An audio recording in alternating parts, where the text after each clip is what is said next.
week. First, there's the third solo film of the Ant-Man series, which is not expected to be released before summer 2022. We're talking about rapper and actor T.I., who embodied the burglar Dave in Ant-Man. The reason for his abrupt departure is an ongoing court case according to which the 40-year-old is accused of sexual abuse, assault, kidnapping, and many other offenses. So it's no wonder that the entire Ant-Man team is keeping its distance and canceling the role, especially since Disney is in no way known for giving problematic personalities a stage. Instead, there's much more pleasant news about the shooting of Thor: Love and Thunder, because as new snapshots from the set reveal, director Taika Waititi will pick up on the well-known theatrical gag from Thor Ragnarok. Then there's the scene in which nameless Asgardian actors perform a play in which the supposed demise of Loki is reenacted. Upon closer inspection, it quickly becomes apparent that Matt Damon, Sam Neill, and Chris Hemsworth's brother Luke, among others, make a brief appearance. New to the cast will apparently be Melissa McCarthy, who will likely play the stage counterpart to Loki's sister Hela. This is not a groundbreaking story revelation, but it's nice to see that Waititi is sticking to the funny cameo appearances in the upcoming Thor movie.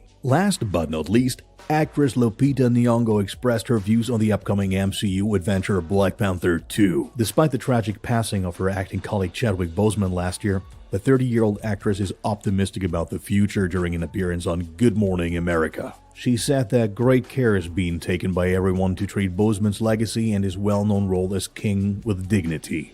The Black Panther team is doing everything they can to continue the role in some way, and director Ryan Coogler is said to have some very exciting ideas already. We will probably only find out exactly what this means when the movie is released on July 8th, 2022.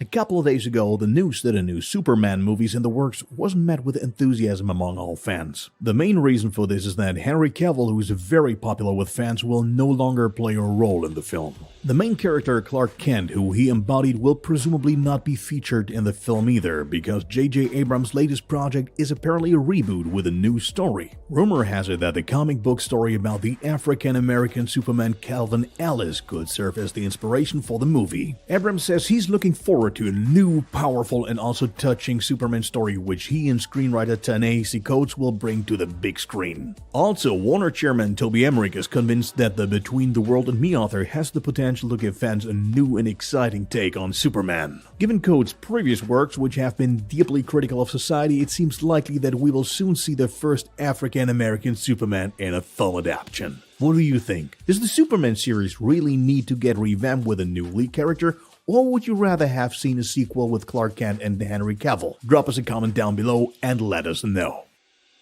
Neil Blomkamp's ambitious sci-fi film District 9 was released in theaters in 2009. Blomkamp's own project, the short film Alive in Joburg, which was released in 2005, served as the template for this uncompromising blockbuster in video game aesthetics. With a budget of $30 million, the film grossed a phenomenal $211 million worldwide and is still one of the few examples that have downright revolutionized the science fiction genre.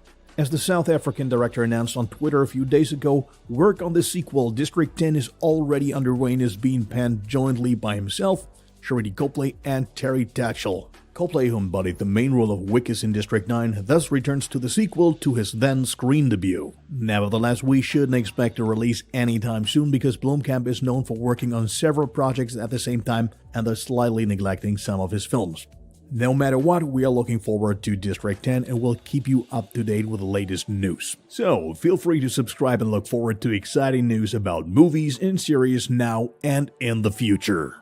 In the night from February 28th to March 1st, the annual Gold Globe Awards of the Hollywood Foreign Press took once again place in Los Angeles. The event, hosted by Tina Fey and Amy Poehler, wasn't able to surprise really because this year Netflix is again at the top of the winners list with its countless own productions. In the Best Drama Series category, for instance, Netflix's own production The Crown managed to stand up to Disney's The Mandalorian, which is also extremely popular. Miniseries The Queen's Gambit and actress Emma Corrin, Gillian Anderson, and Anya Taylor-Joy, along with fellow actor Josh O'Connor, also claimed a number of awards for the streaming giant, cementing its position of power in the series field. As far as movies are concerned, Nomadland won Best Drama and Borat 2 won Best Comedy, both sharing their victory in the top two movie categories, while the late Black Panther star Chadwick Boseman was posthumously awarded Best Actor in a Drama for his role in Ma Rainey's Black Bottom. The female equivalent was claimed by fellow actress Andra Day for her role in The United States vs. Billie Holiday. As Deadline recently reported, Hollywood stars Hugh Grant and Sophia Lillis will join the cast of Paramount's Dungeons & Dragons adaptation. The 60-year-old Brit is expected to take on the role of the antagonist, while his only 19-year-old colleague, who made her mark in projects including Andy Muschietti's 2 It movies, will play an as-yet unnamed role. Both will be inevitably in front of the camera with protagonist Chris Pine, who has been revealed for quite some time. Currently, nothing is known about the content, but the film will most likely be set in the typical Dungeons & Dragons setting full of orcs, dragons, and magic. Jonathan Goldstein and John Francis Daly were appointed as directors a while ago, and the script is also said to have been written by the two of them. Believing the rumors, the film revolves around an adventurer who, together with his mystical companions, wants to find a well-hidden treasure. Still, these are only wild speculations, and we will have to wait a little longer before we get any official information. The expected release date of the Dungeons & Dragons film adaptation is May 27, 2022. Pleasant news for all fans of the Monsterverse. A few days ago, not only was there new footage from Godzilla vs. Kong, but the potential running time of the film was also leaked.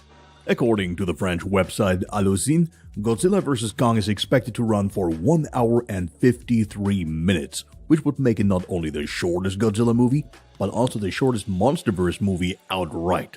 Although Legendary Entertainment has not yet made a statement on the matter, the new approach would make perfect sense since the previous movies have always had to put up with the complaint of being longer than necessary. Speaking of longer, in an interview with Screen Rant, film composer and YouTuber JunkieXL revealed another exciting detail. He stated that one of the fight scenes between the two giants will last a whopping 18 minutes. Those who have already seen the first trailer will know which scene is meant, namely the one in which Godzilla sneaks up on one of the aircraft carriers to